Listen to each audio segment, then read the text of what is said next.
42nd Street in New York City. You're watching PIX Morning News.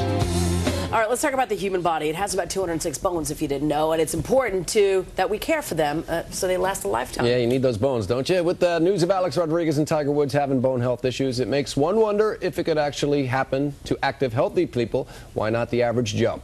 Dr. Steve Salvatore here to clear it all up. Steve. Hey, John, that's right. We need our bones. You're absolutely right. Tom Brady, Tiger Woods, A-Rod, they all have received injury reports that could get you worried about your own bone health. And since it's Patient Safety Awareness Week, we're going to educate you on some of those bone and joint issues that's been going on all week and discuss how common they are in non-athletes like us. And here to help us with that, Dr. Ira Kirschenbaum. He's from the Department of Orthopedics Surgery at Bronx-Lebanon Hospital. Thanks for coming in. Thank you for having me. All right, so let's start with A-Rod. We've been talking about it all week, so we have some hip models, which should help. This is a normal hip here.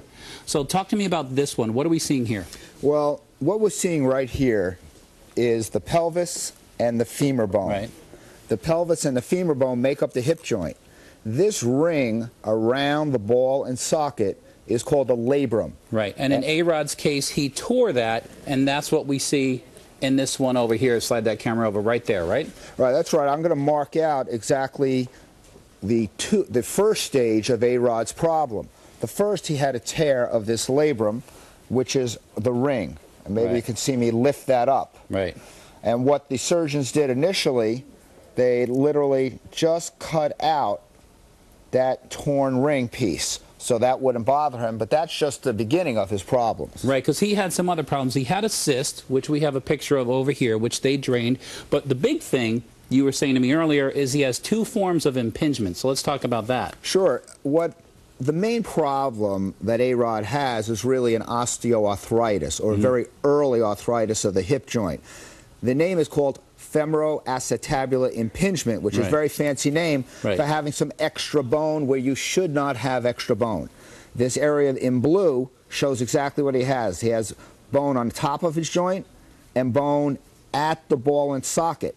And these will need to be removed to hopefully prevent further arthritis so he could continue his career. Right. Now, you were saying that second one, the one in red, is the one that could possibly cause him to need a hip replacement. Maybe. Maybe. I mean, there is more than a 0% chance that he could require a hip replacement either during his career or later on. Okay, so that's A-Rod. He's an athlete, maybe repetitive use injury, maybe repetitive use or maybe an injury. But you were saying to me earlier, it could be genetic. So what does the average guy have to worry about? Do I have to worry about something like this happening to me? It's very rare for the average person, even if they had that problem with the bone in the wrong place, it would be very rare for them to even know they had it. Because A-Rod puts his body through such an extreme level of sports, these kind of symptoms will come out. But in the average person, they won't see this till they're 50, 60 years old. All right, so let's move on real quickly to Tiger Woods. He had an anterior cruciate ligament injury. So point that out to us here. We'll get a close-up of this model here. The anterior cruciate ligament is one of 2 major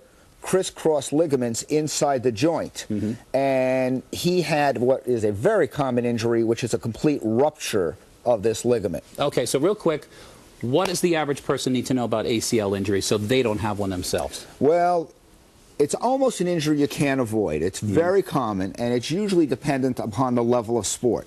But to avoid it most is that the patient has to condition themselves before they do a sport. Even if you're a good skier and you go out and ski, condition yourself before you go out, or you will be at risk, because the ligament's going to take up the force that the muscles don't if you don't strengthen your muscles. All right, a warning for weekend warriors. Absolutely. Dr. Ira Kirschenbaum, thanks so much for coming in. Really appreciate it. Okay, if you want more information, log on to our website, WPIX.com/morning news. John Suki, back to you. I really enjoyed that. Yeah. That was pretty cool. Absolutely.